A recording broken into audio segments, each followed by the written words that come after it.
Good afternoon. Peel Police and the Ontario Fire Marshal's Office are combing through the debris of a home in Mississauga following a deadly fire on Monday. One person died as a result of the blaze, but the cause and the victim's identity still remain a mystery. CTV's Janice Golding's been following the investigation and joins us live with more details. Janice. Hi, Nathan. As you may be able to see behind us, the heavy excavators are here on location, and crews have begun the painstaking task of tearing down the structure, a process that is even more slow going because there is the potential that there are more deceased inside this home. Now, neighbors here on Select Court tell us that it was around 10:40 p.m. on Monday night when they heard the sounds of a loud explosion, and then the fire tore through the home very quickly. When the 911 calls came in, fire officials were told there were up to 8 people inside the home. However, by yesterday morning, officials believed the residents to be safe, given they'd been accounted for overseas where they were taking a trip to Vietnam. A basement tenant was also accounted for. However, late yesterday afternoon, a grim discovery. One person was found dead inside the home, although police are not sure who they might be at this point. We have confirmed that there is one person in the residence. It is certainly possible that there are more. Unlikely at this point with the information that we have, but we've seen this happen. I'm feeling really terrible. You know, we were very close. We are all a very small community, and it is very shocking for us. There are many feelings, of course. Number one, the other neighbors, how they're going to manage with this. Number two, who the heck was in the home. And number three, how did that explosion happen? Now, Peel Police say that this fire is being investigated as suspicious, although there is nothing overt to suggest anything criminal happened. The Ontario Fire Marshal's Office is also investigating. Reporting live, I'm Janice Golding. Now back to Nathan. Thank you, Janice. Peel Police are searching for suspects after shots were fired at a home in Brampton early this morning. It happened near Ray Lawson Boulevard and McLaughlin Road. No injuries have been reported, but police found evidence of gunfire at the location. They say a dark-colored SUV was spotted leaving the scene, traveling east on Ray Lawson Boulevard. Investigators are asking anyone with information to contact them. And shots were fired in Scarborough early this morning. Police were called to the Markham and Eglinton area around 4:30 a.m. for reports of a shooting. Investigators say they found evidence of gunfire, but no one has been injured. But no person was found injured. Now, police are asking anybody with any information to come forward. A man has been charged with careless driving following a single vehicle rollover in Leslieville. Police say the driver struck a parked car in the area of Eastern and Berkshire Avenue shortly before 3:30 a.m., causing the vehicle to flip. He had to be freed by emergency crews, but suffered only minor injuries. Meanwhile, the driver of a tractor trailer suffered minor injuries as well following a rollover on the westbound 403 ramp to Highway 6. The vehicle that was carrying bales of recycled material flipped onto its side around 8:30 a.m. Several of the bales rolled down an embankment in the area. Well, it's going to be a busy day at gas stations across the GTA today as prices dropped significantly overnight. The average price dropped roughly 13 cents, though it's expected to rise again tomorrow. CTV's Rahim Ladhani has been speaking with drivers about the gas price roller coaster and joins us live with more. Rahim. Hey, Nathan, you know, a roller coaster is the perfect analogy. We just came down a 10 to 15 cent steep drop today, and now overnight we're seeing a reduced rate in gas prices. However, we are still on this ride, and there are certainly going to be more climbs and dips before prices start to level out. Where we are here in Mississauga, we are seeing a lot more traffic at the gas stations, and drivers are filling up rather than just topping up 10 or 20 bucks. What we're seeing right now is a lot of people taking advantage because of the volatility of oil prices, which continues to be tied to the unrest and geopolitical tension in the Middle East. Today, there's word that U.S. President Donald Trump is seeking a ceasefire with Iran. That has pushed oil prices down this morning. However, at the same time, Iran is rejecting Trump's claims that negotiations to end the conflict are underway. Caught in the middle of all this are drivers at the pumps. People need to get to work, appointments, but they're also trying to hold off filling up if that means saving a couple of bucks. Have a listen to what drivers are telling us. Well, I need the gas, but I thought I'd fill up instead because it's 10 cents cheaper today. So I like that. Well, I feel better than before, especially what's happening around the world. We have to fill up because we have kids to drive to school, so We have to, right? Still good with the 164. But tonight we're going to go up, right?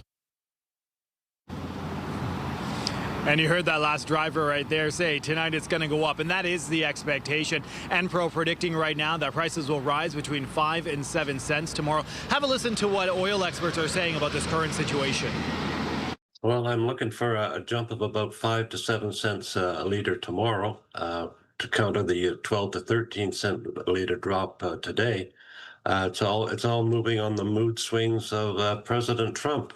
The announcements he makes, whether the Iranian war there's going to be a peace situation or not. I don't know who to believe. He changes his mind every day. So the price is going up and down depending on what he pronounces on a given day. And that oil expert also went on to say that the summer blend of oil, which typically adds a few cents to the price at the pump, has already likely been baked into the price. So drivers can at least know that that has already been included in the current price. But I mean, that's little comfort right now when people are dealing with prices here in Mississauga, at least at $1.64.9. Reporting live, I'm Rahim Ladhani. Nathan, back to you. Thank you, Rahim. Still to come, the latest on the situation on the ground in the Middle East. We'll have more on conflicting information from the U.S. and Iran about talks to potentially end the war. That's a little later in the newscast. But first, City Council's meeting today, and there are a number of items up for discussion. A hot topic is the ongoing battle with the province over the future of the island airport. Our Natalie Johnson joins us live from City Hall with more on the meeting. Natalie. Hi, Michelle. That's right. The Premier has pledged to take control of the city-owned land at the Bishop Airport in order to allow jets to fly out of the island. This would involve the government introducing legislation that would effectively take over the city's role in the tripartite agreement that currently exists that governs the airport's operations. Now, the Premier is promising compensation to the city for this move, but Mayor Chow has pushed back on this, saying the province is seizing city land without consultation. One of Mayor Olivia Chow's key items before council today is a call for the city to have a seat at the table in this discussion, opposing any unilateral expropriation of any land within the city of Toronto. Here's more from the mayor and some members of council this morning. The waterfront belongs to the people, and the people that lives here, who works here and play here. Premier Ford can't seem to get over the fact that he lost the mayoralty election and just keeps stomping on Toronto. You know, one day it's this, one day it's that. I'm really tired of it. I understand the Premier's point. Toronto is a centre of the Ontario economy, and unfortunately the city has not been strong in negotiating and trying to find solutions that work for everyone. I don't love the province bigfooting us, but by the same token, you know, if we need to sometimes act like an adult to be treated like one. The waterfront is a very precious space that's enjoyed by so many, and I do worry about the noise that it's going to result and the impact of that waterfront as a tourist draw. It isn't a question of just having a jet instead of a turboprop. This only makes economic sense if you vastly increase the number of planes, vastly increase the amount of noise, vastly increase the adverse effect on the people in the neighborhood, air quality, noise, everything else. What we need is performance standards. This was a tripartite agreement struck in the 80s that actually specifies aircraft that are no longer even being manufactured. The way you would deal with this in 2026 is to have performance standards with respect to noise and emissions and GHGs, and then you have aircraft that can meet those performance standards. That is the practical way to do this. The mayor, meanwhile, says that the city has not received any details on the province's proposal to redevelop the island airport, saying that plan remains a mystery. Reporting live at City Hall, I'm Natalie Johnson. Michelle, over to you. Thank you, Natalie. A poll commissioned by Ontario's largest public sector union finds widespread disapproval of the province's proposed changes to freedom of information laws. 60% of respondents to the poll conducted by Abacus Data on behalf of CUPE oppose the changes, which will see the records of the Premier, cabinet ministers, parliamentary assistants and their offices no longer subject to public disclosure. 24% of respondents say they support the change, while 16% are unsure. Among progressive Conservative voters, only 1 in 3 support the changes, with 53% saying MPPs should vote against the proposal. The Premier has dismissed criticism and argues the changes bring Ontario in line with other provinces and the federal government.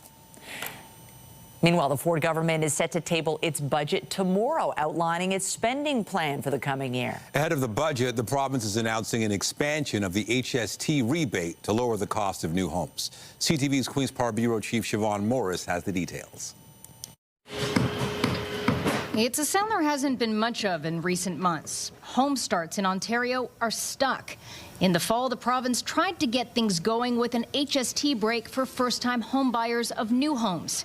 It didn't work. So Ontario's trying again with cooperation from the federal government. We will be rebating the full HST for all new homes, no matter if you're a first-time buyer, second, or a 10-time buyer, you're getting the HST deducted, valued at $1 million or less. Buyers can knock a maximum of $130,000 off the cost of a new house or condo.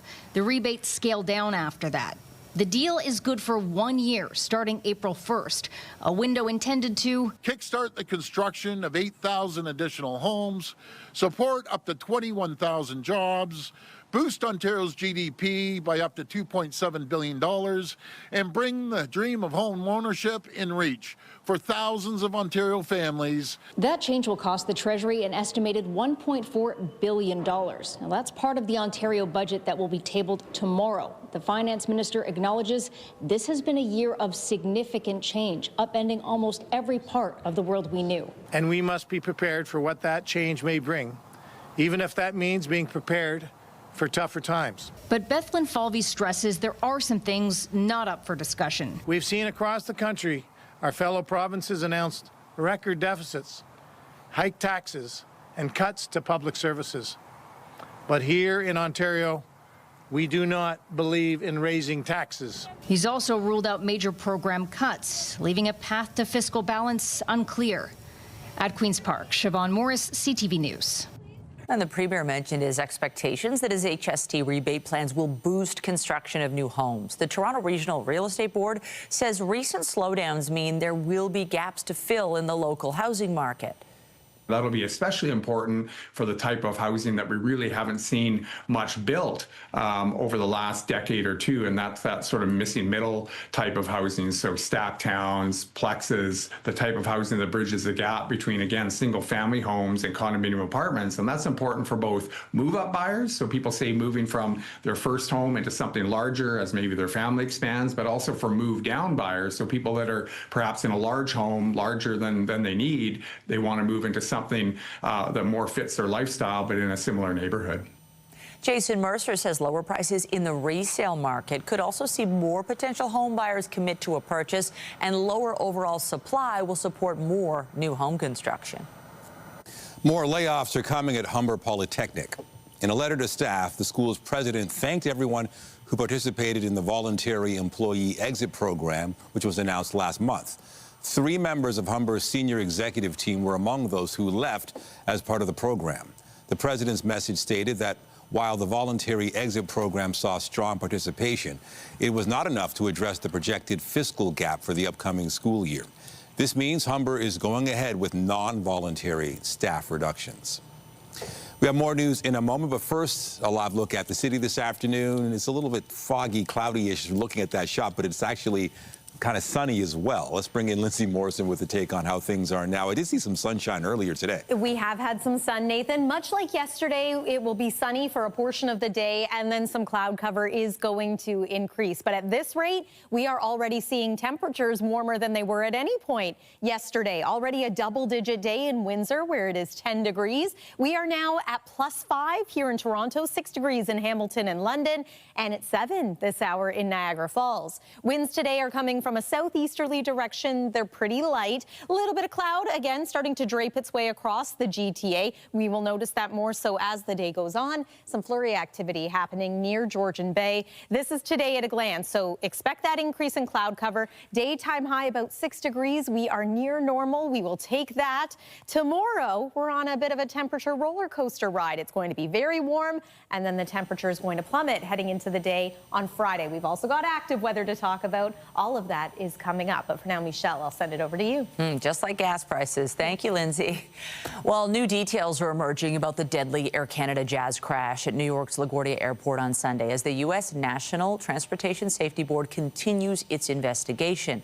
CTV's Scott Hurst has been following the story. Joins us live now with more. Scott, what more have you learned about the crash? Michelle, good afternoon. This investigation is still in the very early stages as this tragedy happened just earlier this week. Of course, this is all happening as runway 4 at LaGuardia International Airport remains closed and will be for much of the rest of the week as the on-site investigation continues. But we are getting some preliminary information from NTSB investigators. That is the National Transportation Safety Board south of the border, and they're being assisted by Canadian investigators who are also on scene in New York City. And we are learning there are some new signs that this disaster could potentially have been prevented. Firstly, a ground radar system that apparently, according to investigators, never issued an alert. The U.S. Port Authority fire truck that collided with the Air Canada passenger plane didn't have a transponder, this tracking device on board that should have alerted the airport's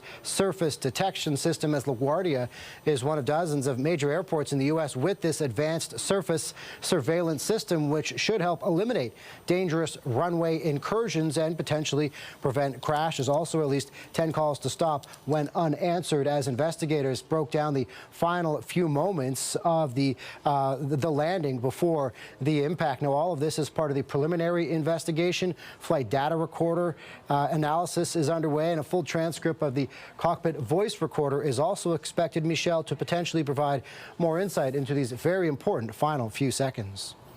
Yes, and as the tragic sequence of events come to light and the investigation continues, Air Canada's CEO has been called to Ottawa. This is over his English-only condolence message to families. Definitely a talker, this one. What can you tell us? CEO Michael Rousseau is facing a lot of criticism, particularly in Ottawa, for, as you mentioned, this English language-only message of condolence, this pre-recorded video message that was put out on multiple social media platforms. The Prime Minister has weighed in, saying he's disappointed about the lack of judgment and what he calls a lack of compassion.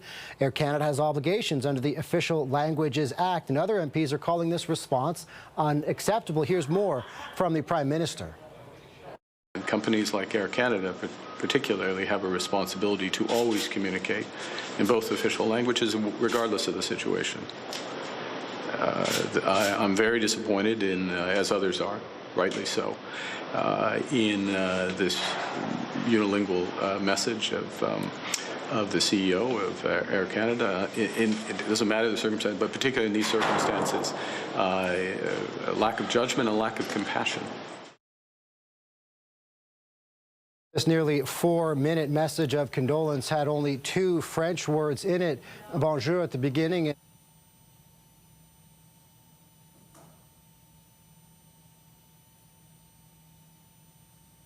So to appear before MPs by May 1st. Now, in a statement to CTV News, Air Canada says Rousseau's abilities to express himself in French does not allow him to convey such sensitive message in that language as he would wish, and therefore Air Canada used subtitles to ensure that everyone can receive this message directly. But as I mentioned, Michelle, the overall response has left many in Ottawa outraged, and now the CEO of Air Canada must appear before the Official Languages Committee by May 1st to explain his words and explain the stance of Air Canada with this lack of French language message of condolence. CTV's Scott Hurst live for us in the National Newsroom. Thank you. Thanks, Michelle. Meantime, airports across the United States have been dealing with major delays because of a partial government shutdown. CTV's Joy Malbin has more on the battle in Washington over ICE involvement at airports. As if air travel isn't difficult enough, take a look at some major American airports. Massive lineups snaking outside terminals and security grindingly slow. TSA agents have gone a month without pay, many calling in sick, and hundreds have already quit, blaming a partial government shutdown. Oh my God, this is insane. I mean, I've never experienced anything like this. It's crazy. It's insane. I mean, I've never seen an airport like this. President Donald Trump deployed ICE agents, but without training on airport X-ray machines. All they can really do is crowd control. When I've seen them, they've just been standing around talking. Democrats refuse to fund ICE until changes are made to the president's hardline immigration operations after 2 Americans were killed in Minneapolis. It's a simple solution, Donald Trump. Pay the TSA workers, so you don't have to bring ICE agents in there. The president, with his newly minted Homeland Security chief, says Republicans are working on a compromise that would fund everything but ICE enforcement. As you know, they're negotiating a deal. I guess they're getting fairly close, but I think any deal they make, I'm pretty much not happy with it. As frustration boils over, from missed flights to waits of up to 4 hours or more, checkpoint chaos, and safety concerns over air traffic control staffing shortages, just another reason why Canadians are taking a hard pass on the U.S. Stats Canada reports return trips from the U.S. plunged 22% from the year before, driven also by politics, tariffs, and a weak Canadian dollar. With Congress about to go on recess for spring break, lawmakers are trying to find an off-ramp to this travel turmoil soon. But so far, the president hasn't been terribly enthusiastic. Joy Malvin, CTV News, Washington. Manitoba is removing its provincial sales tax on food and beverages sold in grocery stores. Basic items such as milk, produce, meat, and bread are already exempt from the tax. But the new measure will extend the exemption to candy, snack foods, prepared meals, and more. It takes effect July 1st. The organization Doctors Manitoba is concerned about making less expensive, unhealthier food more accessible. Still, the Retail Council of Canada says the number of people buying prepared meals at stores has been growing. U.S. President Donald Trump says negotiations to end the war in the Middle East are underway, a claim that is being rejected by Iran. Trump says the U.S. is winning and that Iran has agreed to never have a nuclear weapon. Well, we're in negotiations, as it turned out, and now you've seen what I said yesterday was exactly correct. We're in negotiations right now. They're doing it along with Marco, JD. We have a number of people doing it, and the other side, I can tell you, they'd like to make a deal. According to 2 Pakistani officials, Iran has received a 15-point plan from the U.S. for a possible ceasefire. The officials say the proposal touches on relief from sanctions, civilian nuclear cooperation, a rollback of Iran's nuclear program, and shipping access through the Strait of Hormuz. The plan was submitted to Iran by intermediaries from Pakistan, which has offered to host negotiations between officials from Washington and Tehran. The reported offer from the U.S. comes as Washington prepares to send more troops to the Middle East. Reports say the Pentagon is preparing to deploy roughly 1,000 members of the U.S. Army's 82nd Airborne Division over the next several days. Israel's military has carried out a wave of airstrikes in Tehran today. Reports indicating the strikes hit a residential area in the Iranian capital, though there have been no reports of casualties at this stage. And Iran launched more strikes in the Gulf region, including attacks on Iraq. At least 7 security personnel were killed in a strike in western Iraq, while 13 others were injured. It's the second attack in as many days targeting Iraqi forces. Well, I think early this afternoon may be your best bet for spending some time outside today because we will have the sunshine. We also have some pretty comfortable temperatures going right now. Here's a look at our forecast daytime highs. About +6 in the city of Toronto. 7 is the seasonal norm, so we're pretty close to where we expect to be. Winds are already easily the warm spot of Ontario. That's pretty typical. Look at the next 3 days, though. This is not quite as typical. We could see a 15 to 20 degree temperature drop from Thursday's daytime high to the overnight low and into Friday morning. And then Friday itself, we are going to struggle to make it past the freezing mark. But we're forecasting 2 degrees with some sunshine. Stay with us. A full look at your weekend weather forecast is after the break. When you see it happen, send it to CTV News. Text 10400 from your screen to ours. Text 10400. A music studio in the GTA is combining music production with youth mentorship and community program programming make that in an effort to create a barrier-free creative environment for kids. CTV Jessica Smith joins us now from Studio 145 with more. What are we listening to? Well, we've got the Chemist series getting ready to put on some music, but this is all a part of it, right? We have local artists that are going to be playing that are a part of Studio 145, students coming in to learn. But I want to bring in Armin. You're kind of the lead engineer here, kind of behind everything. I want to ask about what is Studio 145 and how is it helping students in the community? Because I know they can do their grade 11 co-op here, which is such a cool opportunity. Well, Studio 145 is a nonprofit that focuses on NEET youth, so youth that are not in employment, education, or training, and we provide resources and services for them to help them kind of get into the arts, all through community donations and initiatives. It is really cool, and I'm going to call in some of the students. They're creating content right now that is a part of what they do here, but I'm going to bring in Kristen and Rain. I'm going to step in between you guys. Talk to me. You were here for grade 11. You're in grade 12 now. What brought you back? Well, it was honestly an amazing experience. It gave me so many opportunities. I met so many interesting, different people, different genres, from different places even, and they were all just so welcoming and nice, and the staff here is absolutely amazing. So I was like, I had to come back. And for you, Rain, you're more on the video production side, and you're working in a little bit in content creation. How cool has that been to be able to do your grade 11 co-op here and take content creation and almost turn it into what could be a job one day? It's honestly really cool. Like, every time I go, I always tell everyone, listen, when you get to grade 11, do your co-op here. You have to. It's really fun. So. And I'm going to interrupt you. I know you've been kind of playing a little bit, but this is the Chemist, one of the artists. I mean, you get to share this opportunity with a lot of students. What is it like to be able to share what you love with people that are maybe stepping into the industry? It means everything to be put in a position to be a good example for the next musicians coming up. It's just nice to be able to share my knowledge and gifts too. And he's very talented. We were listening to him play. I'm going to finish chatting over here with Armin. I want to ask you, obviously, this is a community-run program. There are camps coming up, so if you want to be a songwriter, mixer, producer, you can do that. But how do people sign up, and how does the community support you guys? Because you run off of community support.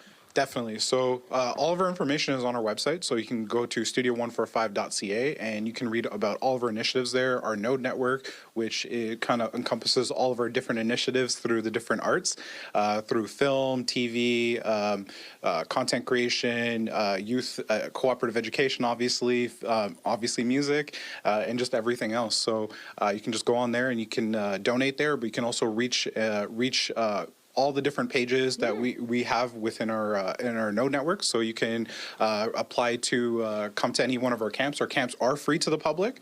We love free. It's my favorite price. Yep. Free 99. It's open to everybody, all skill levels. So we do a monthly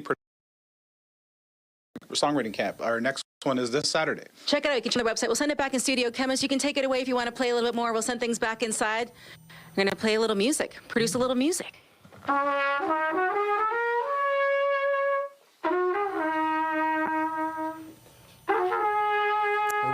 Loving this live music, a real talent. Thank you so much for giving us a peek. Kind of jazzy. I like jazzy. And you know what? That tune's kind of how I'm feeling today. The morning outside, just the smell kind of spring, the sunshine.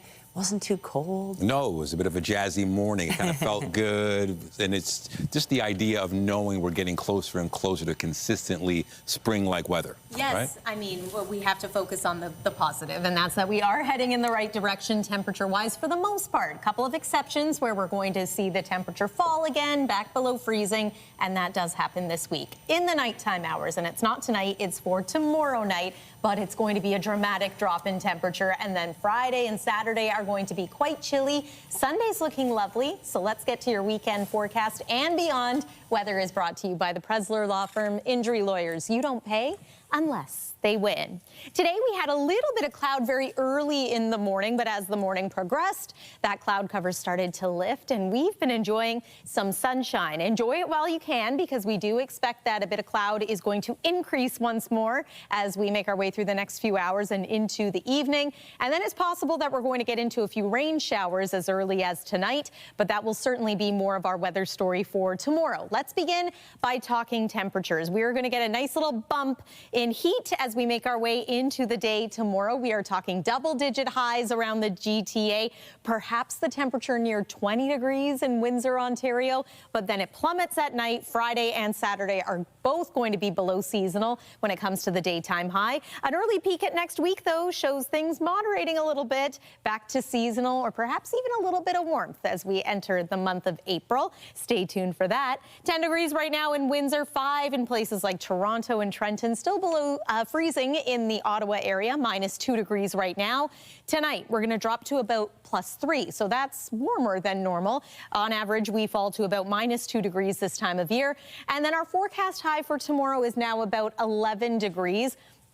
Don't get too used to this. Enjoy it. It is going to be a mostly cloudy day. Might be a little bit of sun early in the morning, but by the afternoon, we are into some showers. By the evening hours, we're into some steadier rainfall. And as we make our way through the overnight and into Friday, could see some wet snow moving through. So this Clipper system has a very vigorous cold front attached to it here. That's what's going to send the temperature way down overnight and into Friday. First, though, let's talk about the precip. So there's our chance of showers for late this evening. A little bit of sun into tomorrow morning, then the cloud cover returns. Showers look to begin sometime in the early afternoon tomorrow, but they will become more steady into some periods of rain as we make our way into Thursday evening. Watch for that change over to some wet snow. It's not likely to accumulate on the ground, but it could cause a bit of a scene. Friday is chilly, but at least it's going to be sunny. As far as rainfall amounts, we're thinking at this point anywhere from 5 to maybe 15 millimeters of rain, depending on where you are. 7-day forecast looks like this. +2 for the high on Friday, chance of flurries on Saturday, but this is nice for Sunday. Daytime high of 6 degrees with a mix of sun and cloud. That's the weather. Michelle, I'll send it over to you. Thank you, Lindsay. Well, the Maple Leafs showed some toughness in a win over the Bruins and hope to continue this trend against the New York Rangers tonight. Here's Domi with it. Walks right in. Backhand shot, scores! A power play goal by Max Domi gave the team a lead in the second period over the Bruins. They would score twice in the third to secure a 4-2 victory. Puck drop for tonight's game against the New York Rangers is set for just after 7:30 at Scotiabank Arena.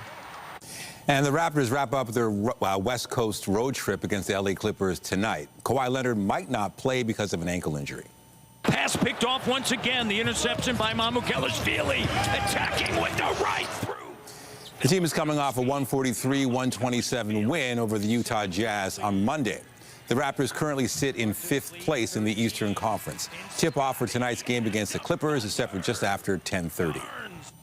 There are less than 3 months to go before Toronto welcomes soccer fans from across the globe for the FIFA World Cup. Training camp is underway for Canada's national team as the finishing touches are being put on Toronto Stadium. CTV's Heather Wright has the details. On a sunny but frosty field in the northwest corner of Toronto, members of Canada's men's national soccer team took to the pitch. The team is in town for 2 friendlies as the squad preps for the World Cup now just 80 days away. We're calm, we're focused, we're ready. And I think we've all been preparing for that moment, and we know there's still preparations leading up to that, but come June 12th, we know we'll be ready for that moment. Included in the work, promos. The team spent the morning shooting videos, photos, and interviews that will be part of the World Cup broadcast. It's a dream come true for me personally, but the team to inspire the next generation. For these players, competing in a World Cup was never a given. Canada went 36 years without qualifying for the tournament. And so to be representing their country at home is something many only dreamed of as kids. And I thought World Cups are only for the Brazils, the Spains, the Italys of the world, and not for Canadians. So to be standing here today and, as you said, 80 days out, couldn't ask for more. With less than 3 months to go until the tournament kicks off, work is wrapping up at Toronto's BMO Field. 17,000 seats have been added to the stadium, with pictures like this prompting some safety concerns. Maple Leaf Sports and Entertainment, which owns the stadium, says the seating meets the highest standards. Following practice, Team Canada coach Jesse Marsh was asked about the temporary seating. When you see some of the pictures online that take these perspectives that make it look like it's perilous sitting in the stands, that's not great. But when you're in the stadium, it's pretty cool, I think. And I think once you get a lot of people in the stands, it'll be great. So as the final preparations get underway in Toronto and Vancouver, there are still plenty of questions about the team that will take to the field on June 12th. With many would-be starters dealing with injuries, including team captain Alphonso Davies. Heather Wright, CTV News, Toronto. Still to come on CTV News at noon, hospitals across the country are dealing with overcrowding. We'll have more on how one Canadian province is working to address this issue. Stay with us.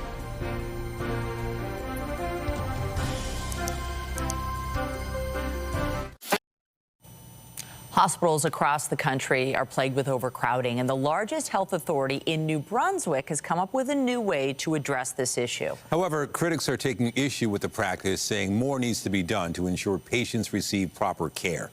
CTV's Laura Brown has the story. Fredericton's Regional Hospital has been treating patients in its ambulance bay for over a year now. The rest of the hospital so full, it was the only space left, according to the health authority. Now they're trying to divert patients away from the hospital. If we can avoid you having to be in the hospital, we want to do that. New Brunswick's English Health Network has set up teams in 4 of its regional hospitals.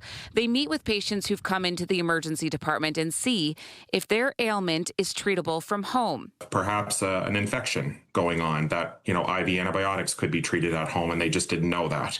In 3 months, the approach has diverted 230 patients from being admitted, saving 3,600 hospital days and an estimated $3.3 million.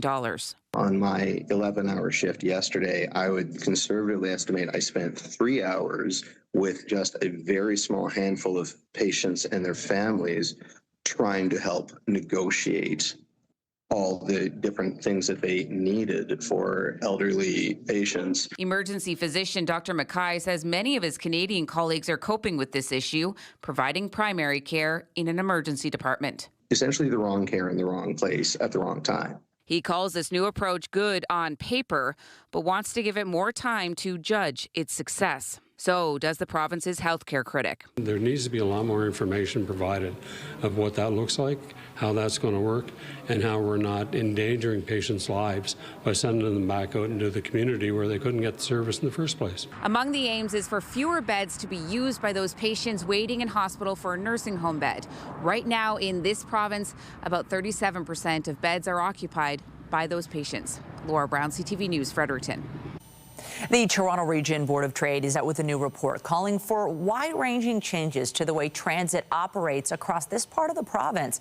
The board says the GTA has one of the most complex transit landscapes in North America, with dozens of agencies operating across municipal boundaries. It says that's led to a patchwork system that has undermined the rider experience and limited the full potential of public transit to meet the region's growing needs. The report outlines 5 key recommendations, including harmonizing timetables across different transit agencies, expanding cross-boundary services, and establishing regional service standards. It also calls for better fare integration of GO Transit that would mean riders could take that service for the same fare as local transit if it's the faster option. The Board of Trade says the province's current one fare program proves that fare integration works, so it proposes going even further and switching the entire region to a zone-based fare structure. The board released the report ahead of its annual transportation symposium tomorrow. Still to come, the Artist Project is back for 2026. We'll have more on the show celebrating the intersection of art and sport in the city. Get Toronto's top stories, breaking news alerts, and watch live. Download the CTV News app. A staffing crunch is squeezing small businesses across the country, particularly in the service industry. It's the result of a cap the federal government placed on temporary foreign workers. CTV's Allison Bamford explains. Christina Bone's cleaning business started in her basement about 8 years ago. Back then, she says hiring was a little easier. I was hoping to have about 10 people within 2 years, and I did that in 6 months. The Southeast Saskatchewan business, based in Estevan, has grown every year since.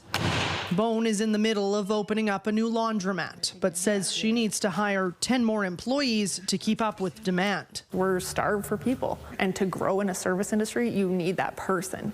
You can't just sell more product. You need someone to go out and do the work. She turned to temporary foreign workers a few years ago to help fill the labor gap. But Bone could now lose 2 of her cleaning staff in November, with more than 1.3 million temporary foreign work permits set to expire in the country by the end of the year. For businesses, that means that they will have to replace those workers and retrain somebody and look to hire somebody.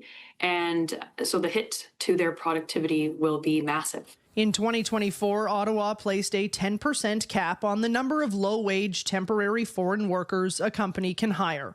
The cap will increase to 15% next month for rural employers, but provinces and territories have to opt in. The new measures would translate to about 2 positions here at the Crossroads Inn. I don't know how they expect us to survive on that. Hiring Canadians is still the priority for the businesses we spoke to, but they say it can be hard to attract applicants in their line of work. And because this is a small town in rural Saskatchewan, it's harder than anywhere else. Added stress that they say could be saved by drawing from a larger pool of workers. Alison Bamford, CTV News, Saskatoon. The Artist Project is back for 2026, and this year the show is celebrating the intersection of art and sport in the city. As you know, Toronto is having its year of sport in 2026, with FIFA actually starting a friendly game down at Exhibition Place this weekend, plus the Jays are back in action, as we know. So, of course, how can we connect art and sport together? So that's where the Art of the Game came in, and so it's actually 3 components at the fair: a large-scale installation by Briani, a large-scale installation by Kellen Hatanaka, and then a juried competition featuring artwork from a lot of the artists who are participating at the fair. The show includes more than 250 artists. This year's featured exhibition is The Art of the Game, that includes pieces inspired by sport, movement, and play. The show runs from March 26th to the 29th at the Enercare Centre. And coming up, it's a super tall new addition to the Toronto skyline. And while it's still under construction, we take a tour of the Sky Tower, now Canada's tallest building.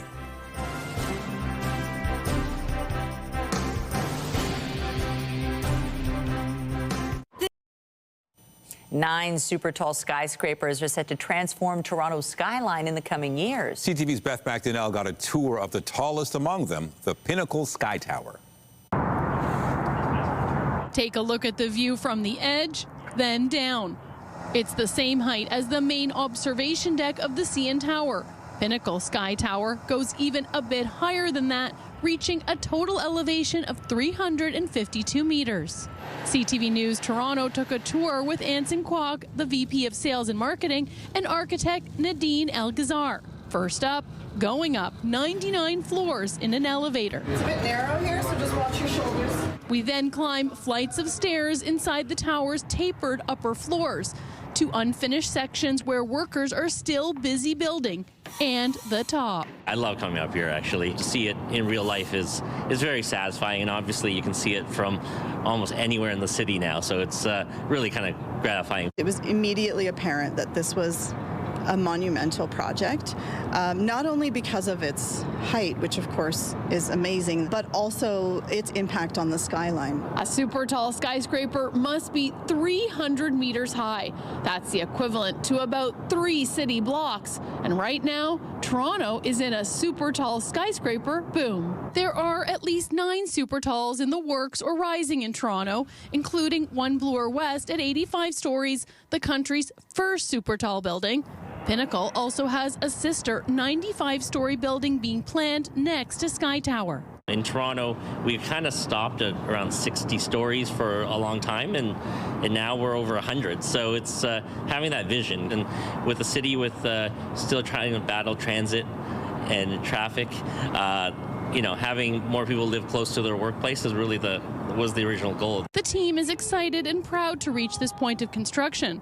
Planning for Sky Tower began in 2012. Its 12-sided polygon with white metal framing is meant to evoke a 12-sided jewel. To design and build a tower that is distinct but maintains its elegance in the skyline was really something that was important to us. A restaurant is being planned for the 106th floor. A hotel is making up the first 12 floors, and residential units up to the 56th floor are expected to be ready this fall. Beth McDonnell, CTV News.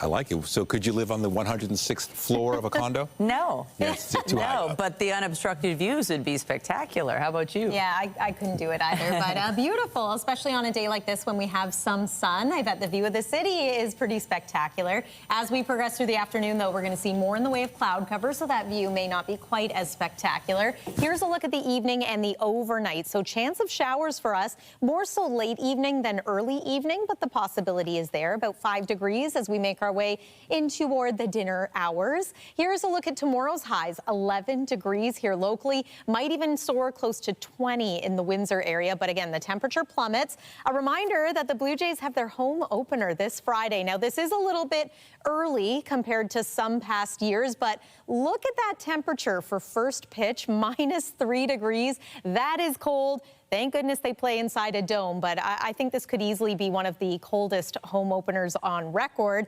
7-day forecast looks like this. Sunshine for Friday at least, and then the weekend's not bad. Just that chance of flurries into Saturday, and we are much closer to seasonal for both Sunday and for Monday. Nathan and Michelle. Thank you, Lindsay. And that is it for CTV News at noon. Remember, you can get Toronto's breaking news all day long on CP24 and at ctvnewstoronto.ca. For Lindsay Morrison and all of us here, have a pleasant afternoon. I'm Michelle Dubé. And I'm Nathan Downer. Be sure to join us later for CTV News at 5 and 6. Have a great day.